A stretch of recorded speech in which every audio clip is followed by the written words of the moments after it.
على صفيح الدجى كانت عباراتي تكتظ بالاشتياق لقادم آتي، تغفى جفون أنام الله نائمة وترفض النوم عيني من معاناتي. فلست أدري أشوق يعتري خلودي أم زائر الحب لا يخشى مناجاتي. الشعر إن لم يكن في عيني فاتنة فما هو الشعر يا عمري ومولاتي.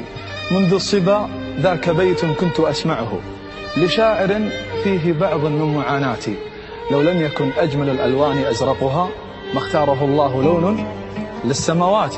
وأنا أقول وفكري في مخالفة فليحفظ الناس بيتا فكره آتي. لو لم يكن أجمل الألوان أسودها فكيف تسبي رموش الطرف مشهاتي.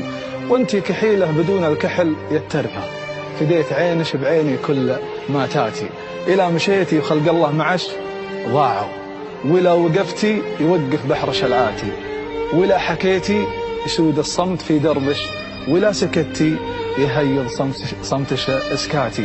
ولا راحوا الغيد للحفلة وهم قبلش يدعون يلا عساها صدق ما تاتي. لمش لجيتي وشافوا حسنش النادر ماتوا من الغيظ غيظ من شتحاتي.